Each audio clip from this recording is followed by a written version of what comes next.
die for, maybe even no religion too.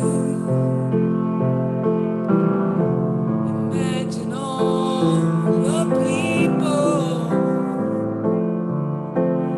living life in peace. You may say I'm a dreamer, but I'm not the only one. I hope someday you'll join us, and the world will live as one.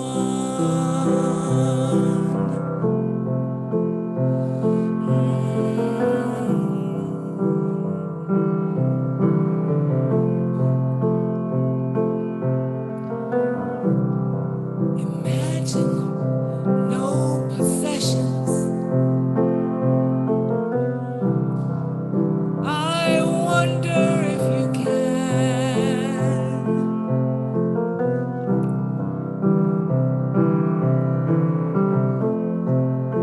I can't. But there'd be a fellowship of man and woman and sister and brother. Imagine all the people sharing all the world. You may say I'm a dreamer. Oh, but I can't be the only one.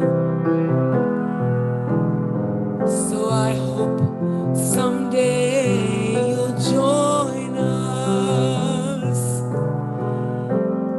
and the world will live as one.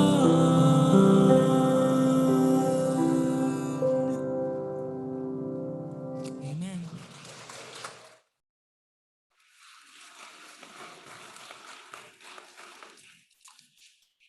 Good morning. Good morning, First Universalist Church. It is so good to be together this morning. How many of you all felt that warm sun as you were coming in? It's been a long time. Folks, my name is Arif Mamdani. I am one of your ministers here at First Universalist Church, and it is so good to be leading worship with you all this morning. Here with Franco and Libby Turner bringing her music to us, Reverend Karen, Liz Short, Rosanna, Charlie, with all of you.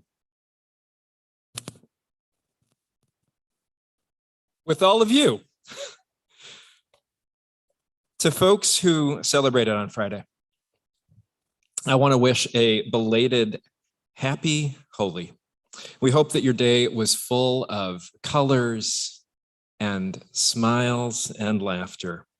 And this morning, we wish a Nowruz Mubarak to all our friends who are celebrating, and for those with roots in and connection to Islam.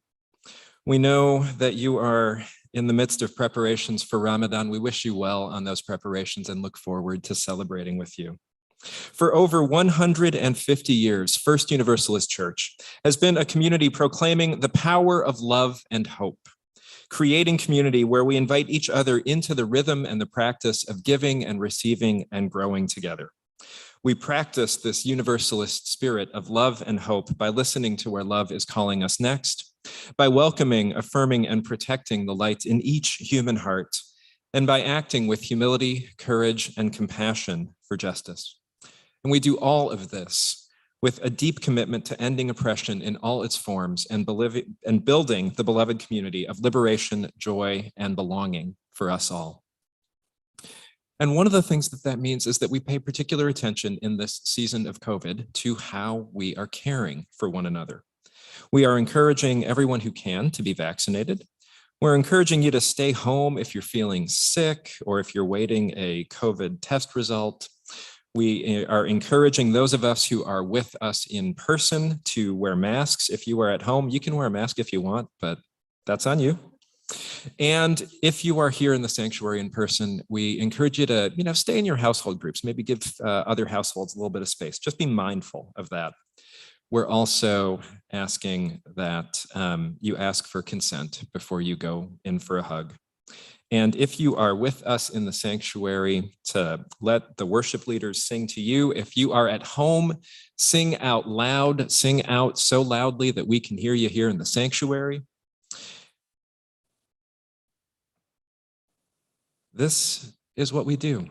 This is how it is that we are together. This is what it looks like to care, to shift and change and align what it is that we're doing with what is happening in the world. This is the life that we invite you into when you journey with us, and there are lots of ways to get connected. If you are not already, I encourage you to receive our newsletter. You can sign up for that by going on our website. I encourage you to be a part of the art that is all around us here in this church. In particular, I invite you after the service to go down to the social hall. There will be coffee, and I hear that graham crackers and apple juice has made a return. Some people are very excited about that. While you're down there, check out the art exhibit that's been up for a little while now. You also may have noticed the turn towards spring that is happening outside and is happening on our chancel trees behind me. Huge thank you to the visual arts team for bringing beauty into the space, into the sanctuary. Also, you may notice that there is a symmetry, no pun intended. There is a symmetry, I'll keep going with it, between the ribbons that are up on the tree there and ribbons that you may have received in the mail earlier this week. So these ribbons are part of a collaborative art project. We are inviting you to write on these ribbons your hopes, your aspirations, your vision for who we could be together as a church community, and to bring that ribbon here to the congregation. You can put your ribbon in that basket, one of those baskets that is to my right. There's a similar basket down in the social hall against the north wall, if my directions are correct. And what you will see there is a project that the visual arts team has already started, a weaving together of our hopes and aspirations into a fabric of possibility, part of a tangible expression of our commitment to this community that is part of the annual giving campaign that we are in the midst of right now. And friends, if you are ready for deeper involvement in the church, I want to encourage you to attend our first step class. This is about 45-minute class that happens right after the service today. Gather to my right here. And it is a class that is about learning a little bit more about Unitarian Universalism, learning a little bit more about how you can get connected to this congregation. So let's take a moment to let go of the words, to settle ourselves in, to breathe together.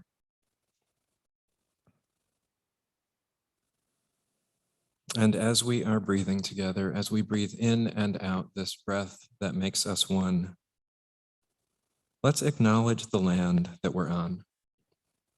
These words come from our environmental justice team. We collectively acknowledge that Minnesota is located on the traditional, ancestral, and contemporary lands of Indigenous peoples. As people residing on this land that was cared for and called home by the Anishinaabe, Dakota, or Northern Cheyenne peoples and other Native peoples from time immemorial, we offer this land acknowledgement, affirm tribal sovereignty, and hold ourselves and affiliations accountable to American Indian peoples and nations. Also, we acknowledge and honor the Black, Asian, and immigrant peoples who built the wealth and infrastructure of this land, much of it as racialized slaves, this traumatic legacy of which exists today in this country where slavery still flourishes legally as mass incarceration. We commit to building a just and equitable world together with and for all people, a planet more secure, harmonious, safe, and life-giving for all creation.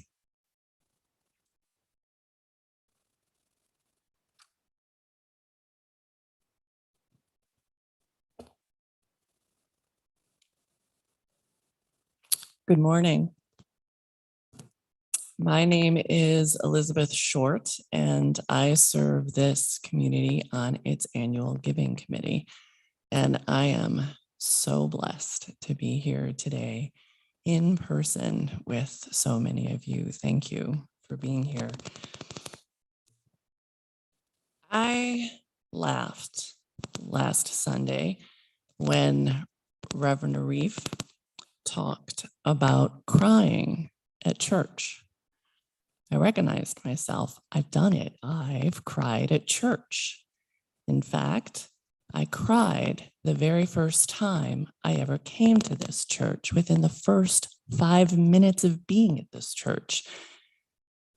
No, within the first 90 seconds. That service in 2002 began with the Reverend Frank Rivas reading First Universalist's welcoming statement at the time, which I learned was read every Sunday, first thing, without fail. This man, dressed in a black robe with a long stole, clearly a person of authority, opened his mouth and welcomed us all. And I loosely quote, "No matter your race, cultural or religious background, gender identification, sexual orientation, or economic circumstance." Such simple words. My jaw dropped. I took a big breath and tears started to pour down my face. At a time when religion was, and still too often is, being co-opted by conservatives for political purchase, this welcome was earth-shattering. There they were, my values, summed up in 1 minute from the pulpit of this church. I had no idea at all how much I needed to hear that. This religion acts as I feel, that there is no one who is damned, no one who doesn't belong, no one outside the circle, that we are all enough, that we are all worthy, that here all belong. And that is why I come to church, this church, and have done so for 20 years. I need to hear these values spoken out loud, not assumed, nor hidden, nor taken for granted. I want to be in a community that recommits to these values on a weekly basis. I want to take these out in the world and help make it a better place. And I need to come here to rest, to recharge, and to move forward in hope. And more than anything, I want to pass on these values and this liberal religious tradition to the next generation. That is why I come to First Universalist Church. That is why I give to First Universalist Church. I hope you will join me in giving too. Come, let us worship.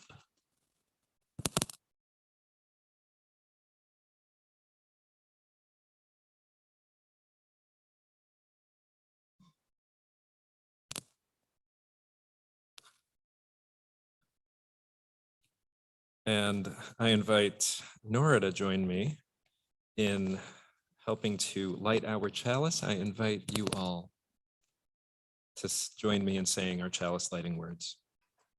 Love is the spirit of this church, and service is its law. This is our great covenant, to dwell together in peace, to seek the truth in love, and to help one another. And now, friends, it is time for our story. So give us just a moment to get set up here. If there are young ones in the sanctuary who would like to help to be our little acorn family, you are most welcome to come on up here and grab an acorn hat and just give us a moment to get set up.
So your job is to be.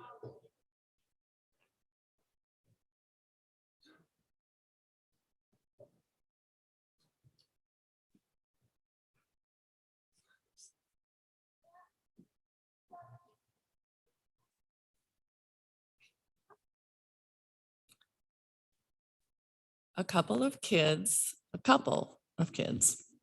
in acorn hats are talking with each other.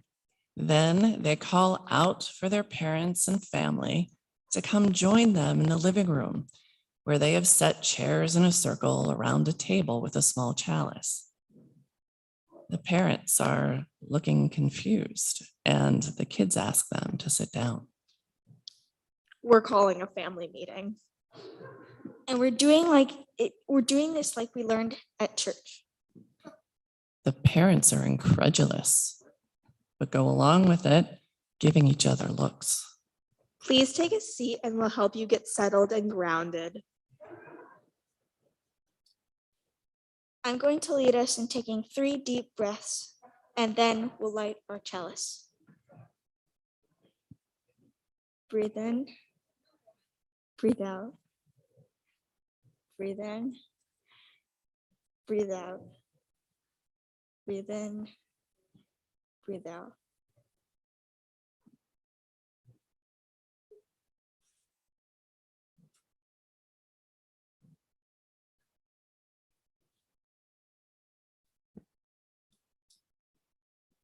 You know that love is the spirit of this home and that we have all committed to being truthful and honest with each other.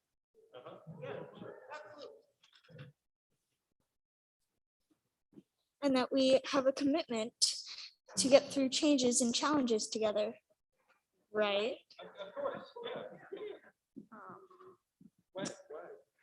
It's come to our attention that you haven't been completely honest with us. The kids remind their parents that they were there when the tippy-hatted acorn arrived and proclaimed that we are that, pointing up to the towering oak tree above them, and their parents told them it wasn't so. The next week, they saw the newscast by Nuttily Acorn, and they heard the acorns that had gathered together to share the truth that everyone's caps pops off, that everyone gets cracks and sprouts full of hopes and dreams, and that the grown-ups have been hiding this by gluing their caps on and getting their cracks sealed and trimming off their sprouts. And they want to know why their parents have been lying to them. The parents are stunned, stumble, and talk about how they were trying to protect the kids from this awkward truth. They felt like they were too young to know. Surely they're not growing up that fast and don't need to know about the hard realities of life, that their shell will crack and their top will pop off. But the kids say this is exactly the kind of stuff they need to know. They need to be able to trust their family, that they can do hard things together, that the most harmful thing is lying and lack of trust. The parents agree and ask how the kids are feeling about the news, that these things are true, that their shells will crack and their tops will pop off and sprouts will appear. In fact, one parent lifts their cap and shows the sprouts growing underneath.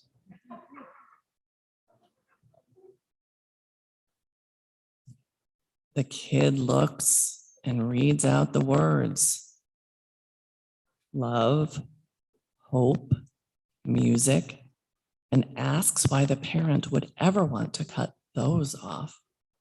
You've been trying to protect us from beauty? From hopes and dreams? From the truth that everyone knows, but no one talks about? We need some new rules in this family. Like what? Well, for starters, telling the truth. Make a safe place here where we can show who we really are. Appreciate and celebrate each other's differences. let our dreams and sprouts grow. And they all wondered together, if we can do this here, could we do it out in our community? Can we change the way things have been for generations, change the lying, the hiding, the secrets, and share our differences, share our hopes and dreams, and find out together what happens when we let ourselves shine and grow in these ways? Because maybe if we do, that stranger's words aren't so unbelievable after all. Maybe, just maybe, if we do things differently, we'll find out we really are that.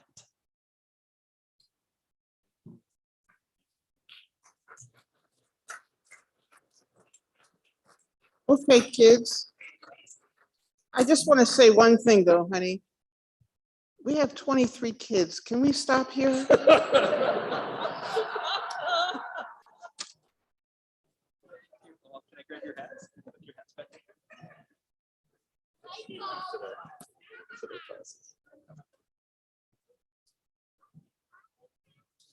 Dear ones, thank you so much for being here with us. It is time for you all to head out to your religious education classes. So out through the doors at the back of the sanctuary. We hope you have a wonderful morning.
Singing in that land.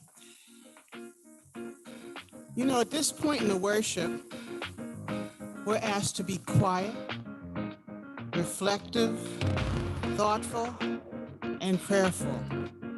Some of us are able to do that without any problem, but some of us get restless, fidgety, and perhaps excited because they see someone across the sanctuary they haven't seen in a long time. They're wondering how they're going to make a connection with them before they leave the building and out the door. You may see someone who is interesting. In fact, they thought you were interesting and you've never met, but you're trying to meet each other here in the sanctuary.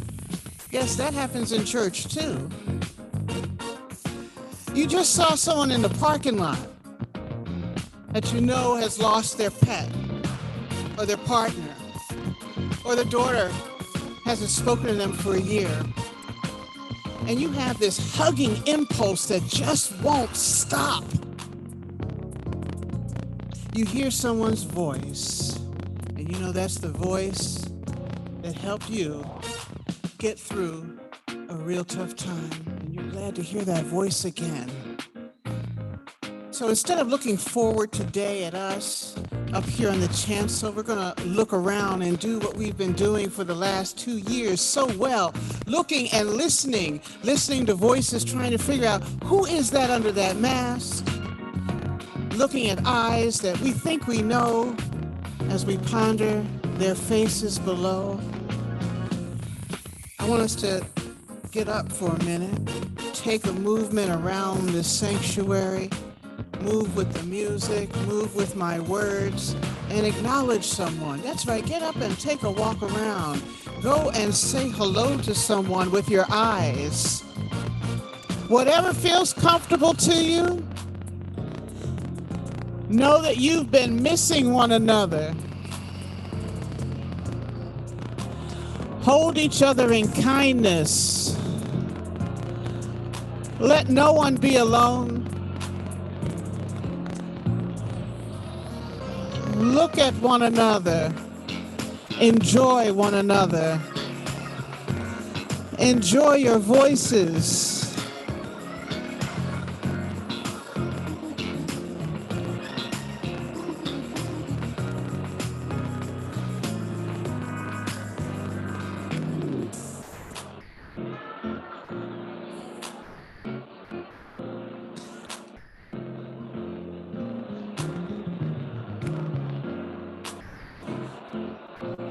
Say hello with your eyes. Let no one be alone.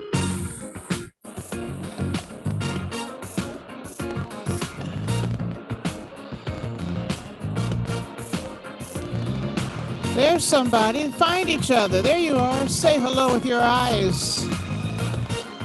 Don't linger with one person too long. There's many more to meet. Many more to meet.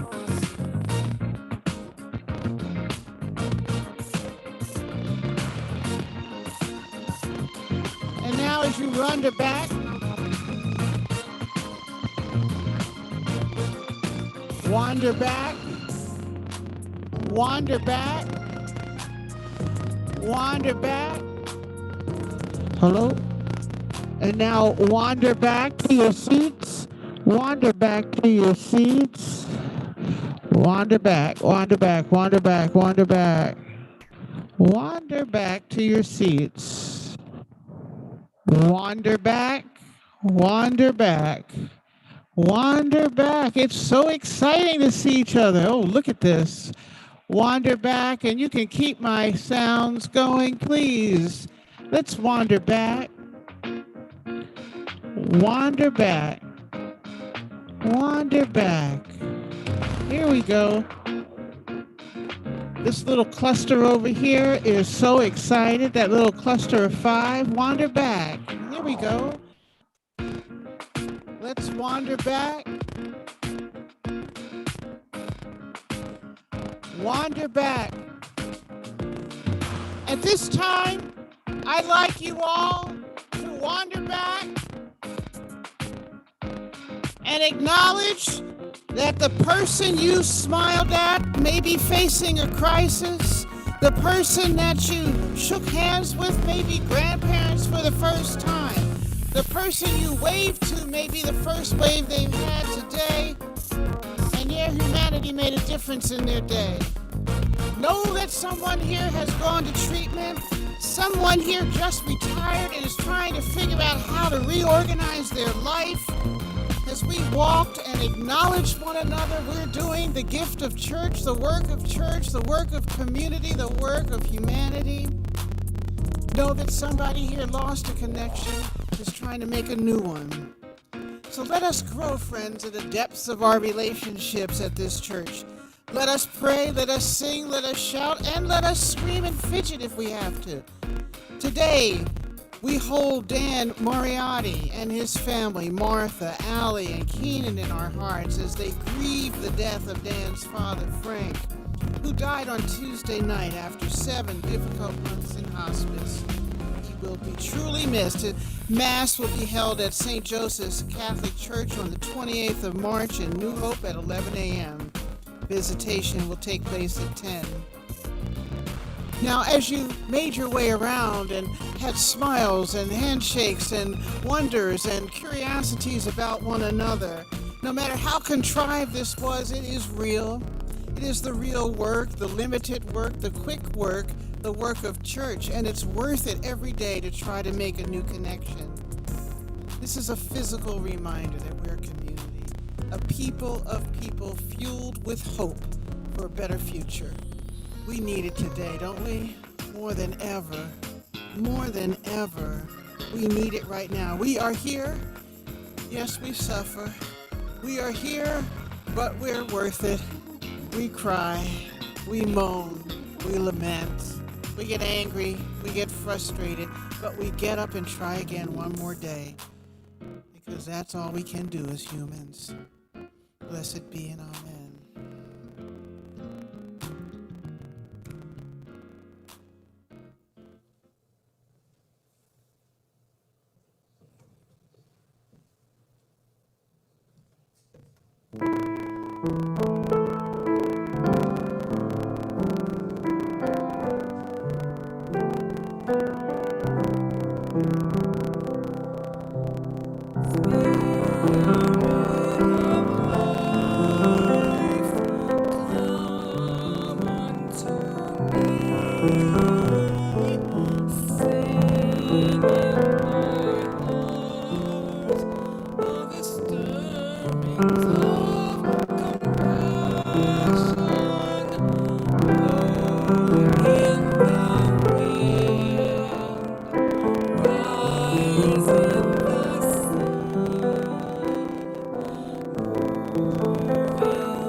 I feel so old school getting into this pulpit with my big stack of papers. I feel like I should be using an iPad like Liz was. Maybe someday.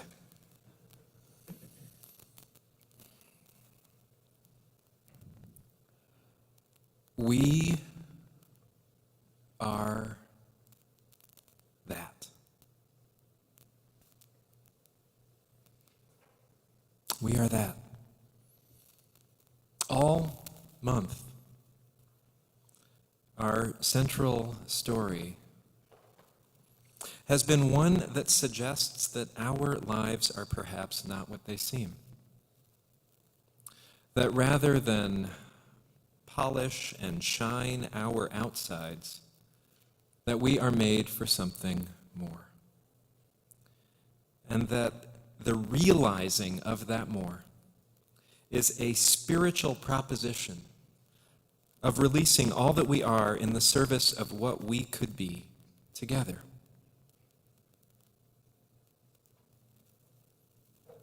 We are that.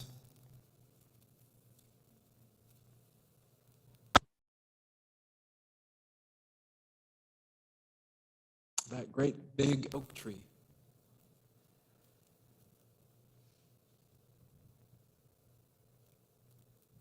Can you see it?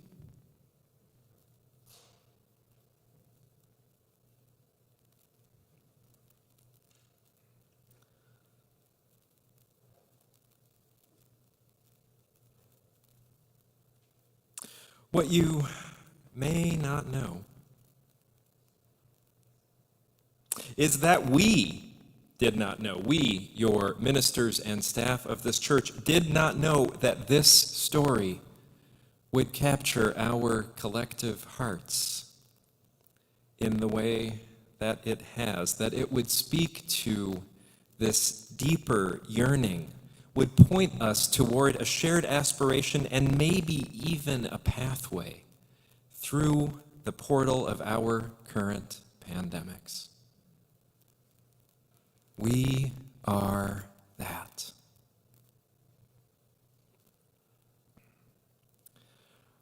I don't normally do this, which is to say that I haven't done this before today. I did this morning at 9 o'clock. But my intuition this morning tells me to invite you into a particular listening space this morning.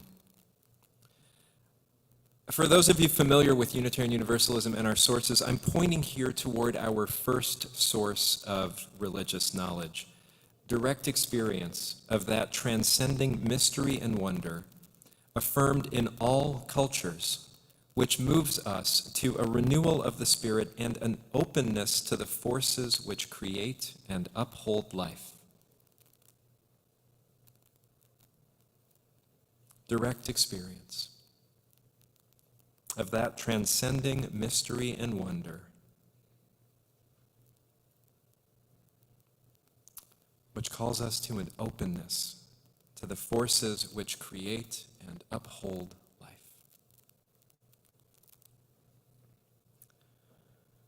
Now, you all know me, perhaps, to be a minister who often speaks of spiritual practice. I am a firm believer in the transformative power of sitting on a meditation cushion or listening for the voice of that which is greater than we are, listening for that voice with the spiritual director, or any of the many forms of practice that point us toward a form of awareness which teachers across traditions have called non-dual awareness. Non-dual awareness is the awareness that's available not through our thinky brains, our thinky minds, which are extraordinarily good at this or that, black or white binary discrimination, but rather through the awareness of our hearts, and more so through our bodies. Now, you may not be practiced in listening this way. That's totally okay. The good news is that touching spacious awareness for a moment is pretty easy. It's hanging out there that takes some work, but I am convinced that it is worth reaching for, and I believe that it will help us all in this endeavor that is in front of us. So here is a little invitation into non-dual awareness. Whether you know that you know how to do this or not, don't worry. You've got this. It's in your shell. Really, it's in your shell. So I invite you to get comfortable.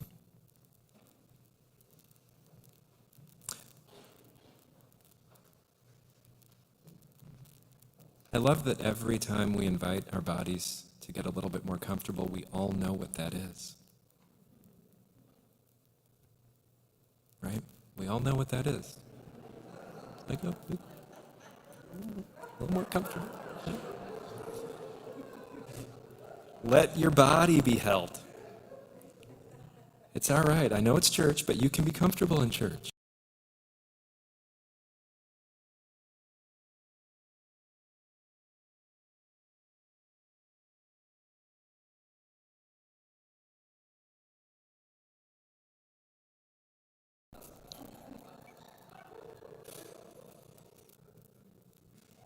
Thanks, Karen.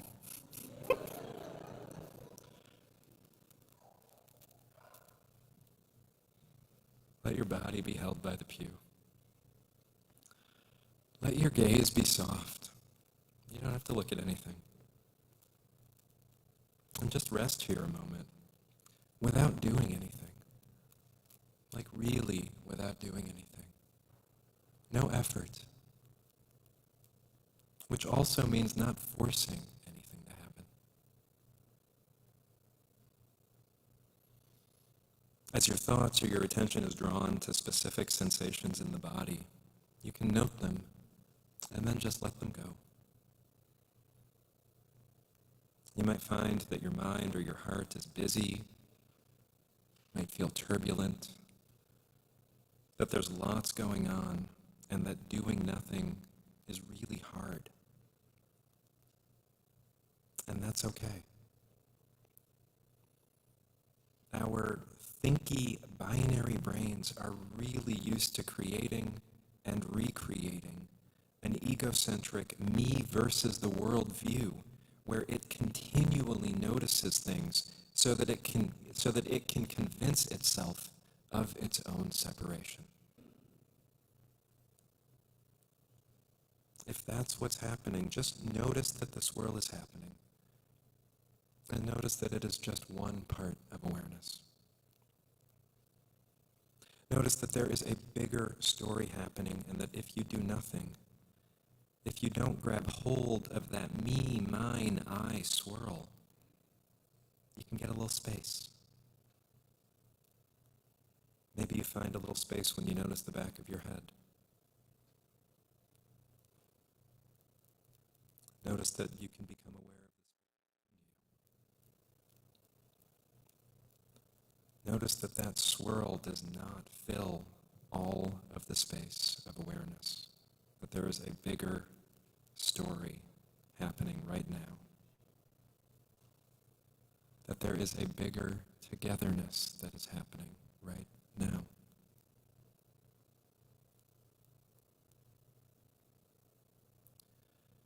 I'm inviting you to hang out here, to practice being in this space of non-duality, because it really is true that we are that.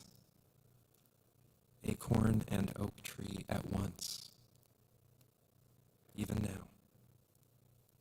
Who we are now and the people that we long to be, already, right now, at the same time.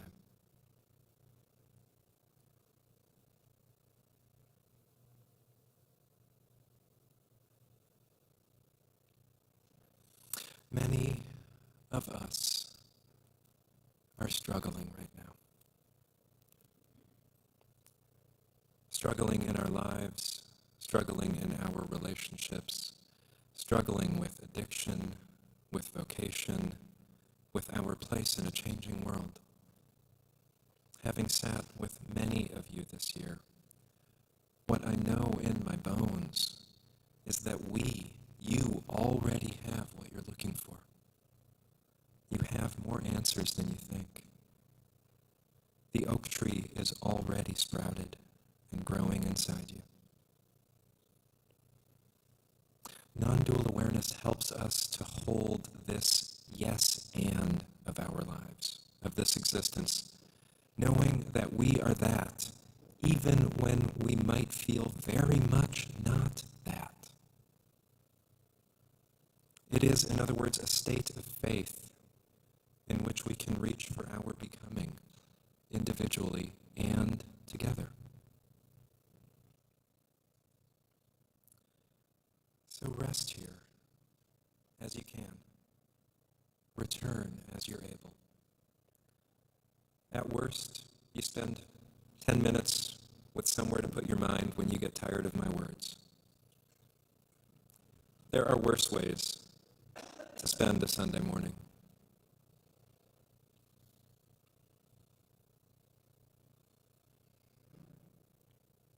We are that.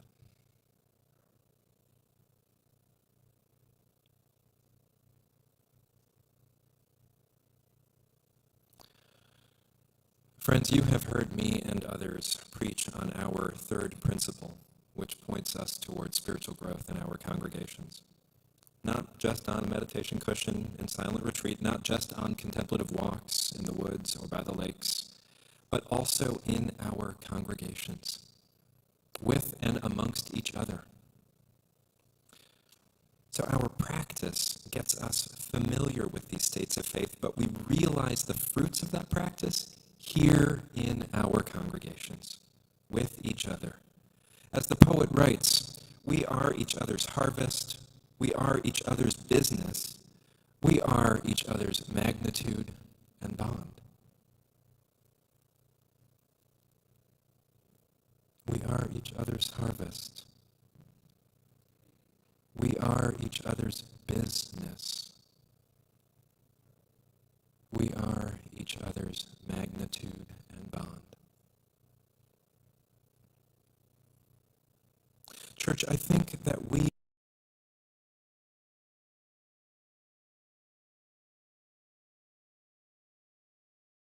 I put it well when she said that pandemics are portals, when she enjoined us to move through lightly, letting go of our dead ideas and polluted, smoky skies. Adrienne Marie Brown writes of this place, saying, I can see it. In the short term, we generate small pockets of movement so irresistibly accountable that people who don't even know what a movement is come running towards us, expecting that they will be welcomed, flawed and whole, by a community committed to and practicing a healing and transformative iteration of justice.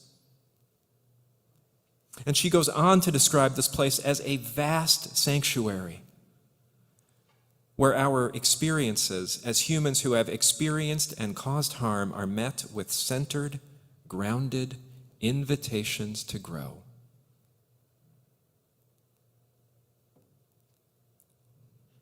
We are that, church, already and becoming.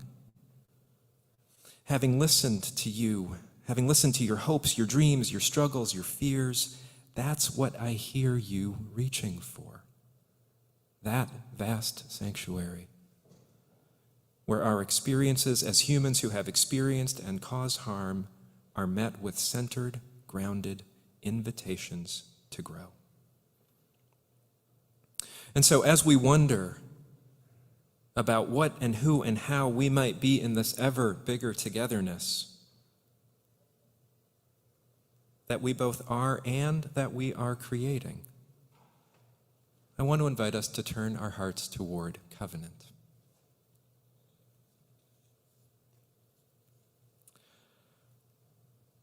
Covenant is a weird word. First off, it's hard to spell, and autocorrect keeps wanting to turn it into something else. But more so, if you dig into the definition, if you make your way past the ideas that it's connected to legal matters and contractual things, you arrive at a theological understanding that says covenant is an agreement that draws people into relationship. To riff on Adrienne Marie Brown some more, I want to propose that covenant is a spell that we cast that draws us into relationship, and that it is a particular kind of relationship, one of mutuality, solidarity, accountability, and growth.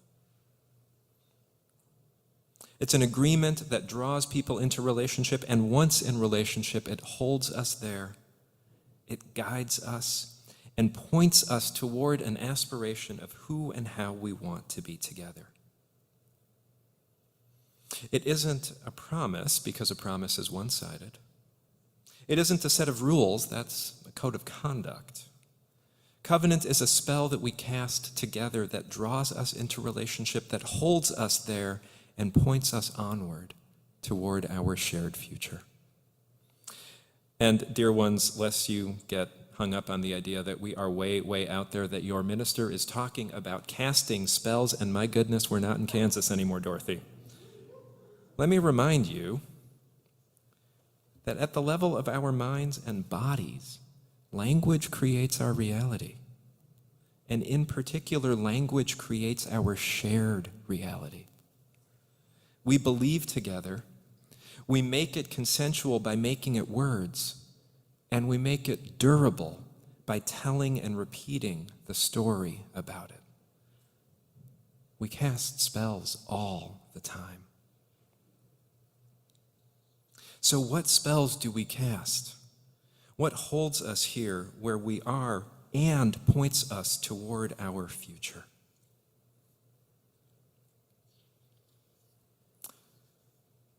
Well, dear ones,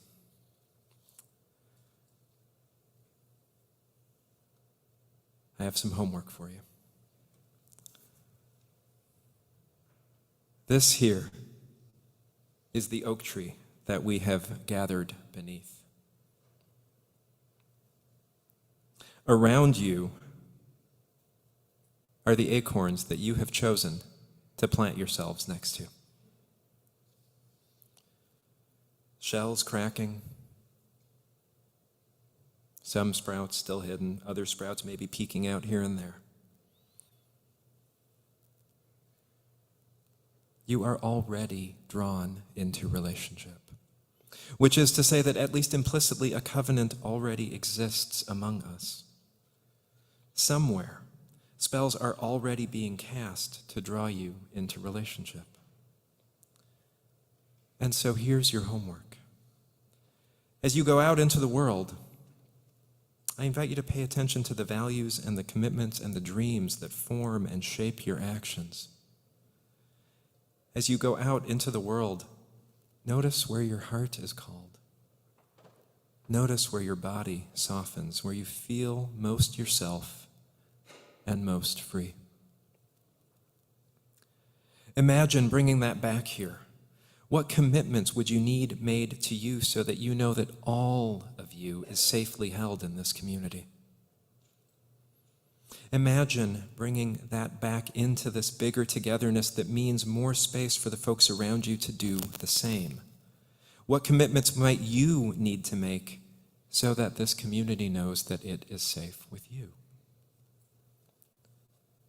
Imagine bringing all of that back so that together we can find the words that become our bond, drawing us into relationship, into a bigger togetherness, pointing us toward the people we need to become to make the world as it could be. May it be so, and amen.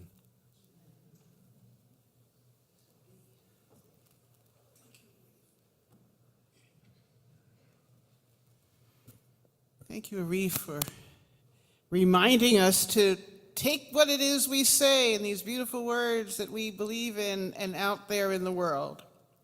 I want to know if there are any Minneapolis public school teachers here today.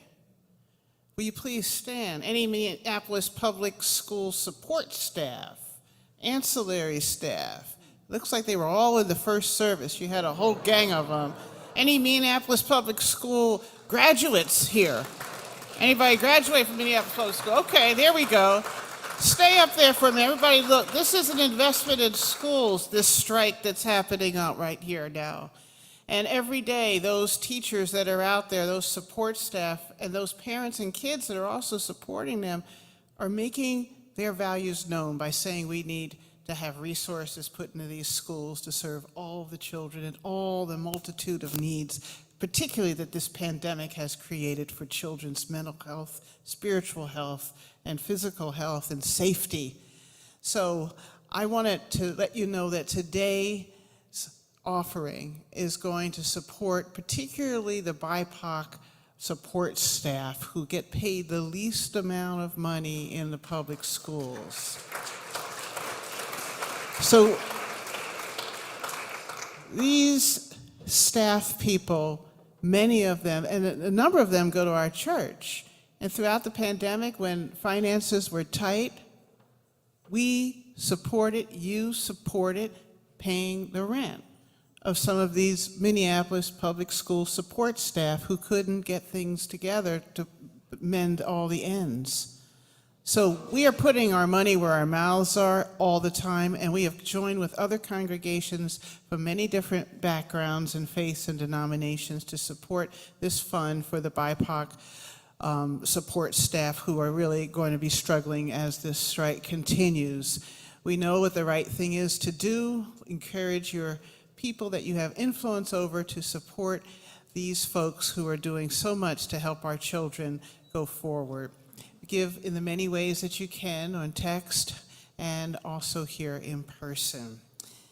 Bless you.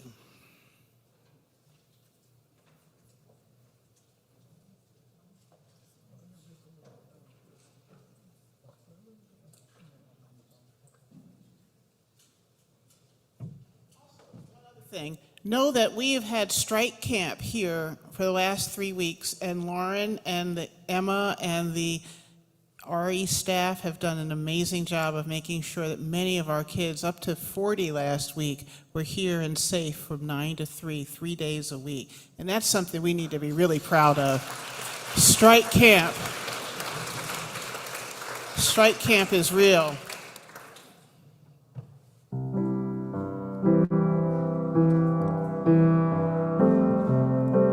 You've already heard me sing this song, but I'm gonna shift a few of the lyrics because that message was so strong, so real, certainly for me, and I've heard it twice this morning. But to imagine our togetherness, to imagine our unity, I'm prayerful that we can go beyond the imagining and achieve the realization of those things. I'm so pleased to be worshiping with you this morning. Thank you for having me. We can still imagine there's no heaven, and I do think it's easy if we try, and still no hell below us and above us, only the sky. So imagine all us people living for today. Oh, and imagine we're the acorn, our sprouts beginning to show. Or perhaps we are already the oak tree, and togetherness allows us to grow. So imagine all us people, oh, living life in peace. You may say I'm still dreaming, but I know I'm not the only one. So I hope someday you'll join us, and our world can be as one. So please use your imagination. Think of it all. So imagine there's no countries. It isn't hard to do. Nothing to kill or die for, and no religion too. So I pray we can imagine all us people sharing all this world. Oh, you can say I'm a dreamer, but